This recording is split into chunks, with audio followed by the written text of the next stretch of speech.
Bienvenidos a Tinku Management, el programa de televisión que, como sabéis, hablamos de directivos, de empresarios y cómo tienen que ser las empresas en el siglo XXI. Y además, hoy estoy seguro que vamos a tener mucha audiencia, porque ya hemos empezado a hablar de esto en LinkedIn y ha creado mucha polémica. Es cómo relacionarse con los headhunters, cómo aumentar la empleabilidad y cómo conseguir ganar más dinero.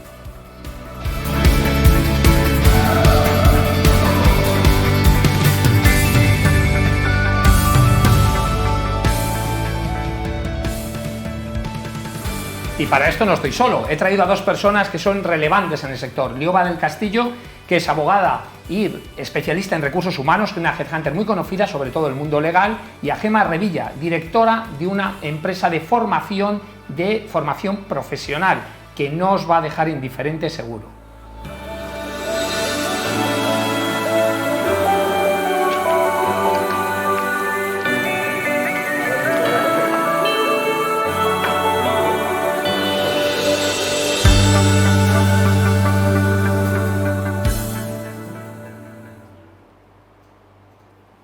Bueno, ¿y de qué os voy a hablar hoy? De algo que seguro os interesa muchísimo, que es cómo aumentar vuestra empleabilidad. Mirad, algo que he visto muchísimo en mi carrera profesional, la gente invierte muchísimo dinero y tiempo en formarse, en mejorar su nivel de inglés, en muchas cosas, pero no ha empleado tiempo y esfuerzo en justo lo más importante, que es en cambiarse de empleo.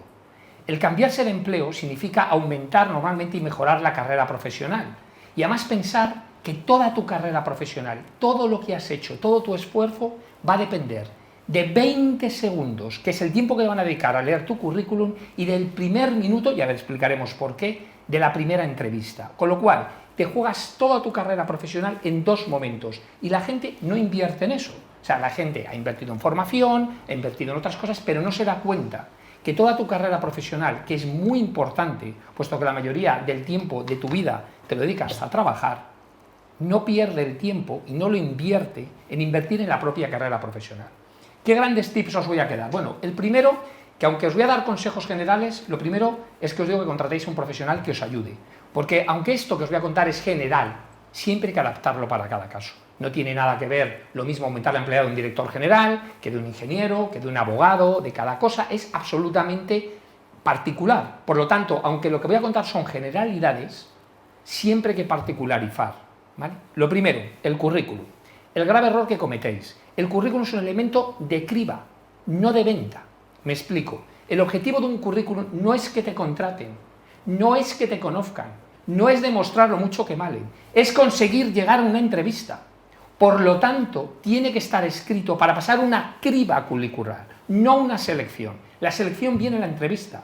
Por tanto, lo que tienes que enfocar es a pasar esos 20 segundos que te van a dedicar, que además tienes que pensar que normalmente ese primer, cribado lo va a leer una persona que a lo mejor no sabe mucho de tu profesión. Eso no quiere decir que no sepa de cribar, porque va a cribar por palabras y conceptos claves. Por lo cual, todo el currículum tiene que ir enfocado a ser leído en 20 segundos y tienes que poner aquello que realmente sea relevante.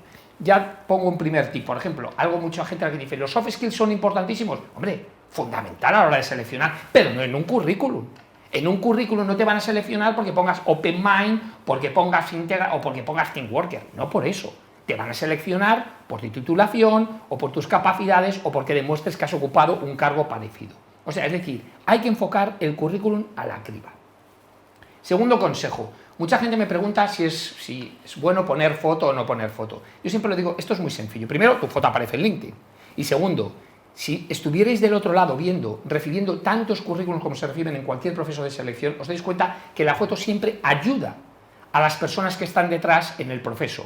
Por tanto, siempre recomiendo una fotografía en la cual se te vea bien y que ayude, a la gente en el proceso de selección. Esto no significa, como alguno se cree, lo pone frío, como que es que te van a seleccionar por la foto. Hombre, no seáis simples. Pensar que esto realmente es para ayudar en el proceso de selección, igual que aparece el perfil en tu perfil de LinkedIn. Tercero, LinkedIn.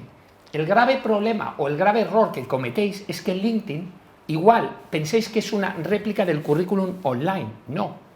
LinkedIn, lo que sucede, o lo tenéis que escribir de tal manera que aparezcan los motores de búsqueda que LinkedIn vende a los headhunters con un software llamado Recruiter para que aparezcáis en las primeras posiciones. O sea, es decir, hoy por hoy a nadie se le escapa que si quieres vender en Amazon tienes que aparecer en las primeras posiciones de búsqueda.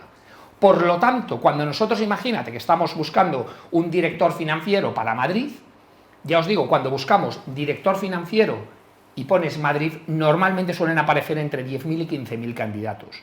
La clave está en aparecer en las primeras posiciones. ¿Y cómo se aparece en las primeras posiciones? Pues sabiendo bien cómo funcionan los motores de búsqueda y sabiendo enfocar la descripción y todo a esos motores de búsqueda. Es como un posicionamiento igual de SEO, igual de Google, pero enfocado a LinkedIn. Por tanto, el perfil de LinkedIn tiene que ir enfocado a ese enfoque. Muchas veces me preguntan idiomas, siempre en dos. Si apareces en dos idiomas, apareces en doble. Y luego, otro consejo que suelo dar es escribir muy claramente cuál es tu posición.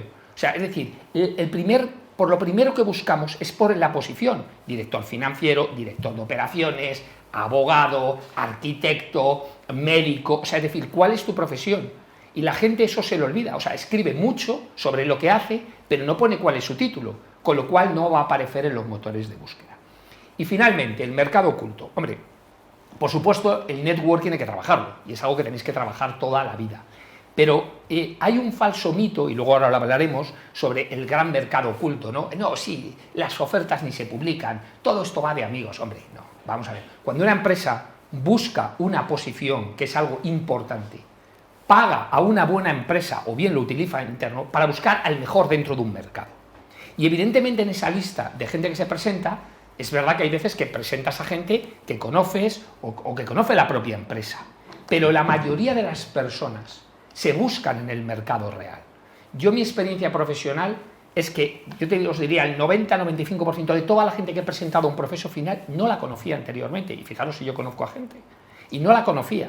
O sea, que sobre el mercado oculto hay mucho mito. Y luego, las empresas que utilizan simplemente que quiero contratar una empresa, oye, búscame a uno, este que es amigo, pues hombre, esto sí, y estamos de acuerdo que algunas lo hacen, pero no es profesional, porque lo que estás haciendo es buscar un amigo o alguien que te genera confianza simplemente porque le conoces. Pero un proceso de selección, igual que buscas el mejor proveedor o el mejor producto, las personas que son el core de la empresa hay que saberlo buscar bien. Y además tenemos un mercado amplio en el cual se puede buscar al mejor, o no es al mejor, al que más se encaje. Y finalmente, ahora que hablo de encajar, tenéis que entender que un proceso de selección, la clave no es valer, es encajar. O sea, cometéis el error de que todo el enfoque, vuestro currículum, el perfil de LinkedIn, la entrevista, la enfocáis a decir cuánto vales, cuando lo que no estáis pensando es cuánto encajas en el puesto. O sea, la clave es encajar, no valer. La valía no vale si no encajas en el puesto. Bueno, y ahora vamos a ver otros programas que tenemos también en Tinku, que como sabéis, Tinku Televisión, hablamos de otras muchas cosas.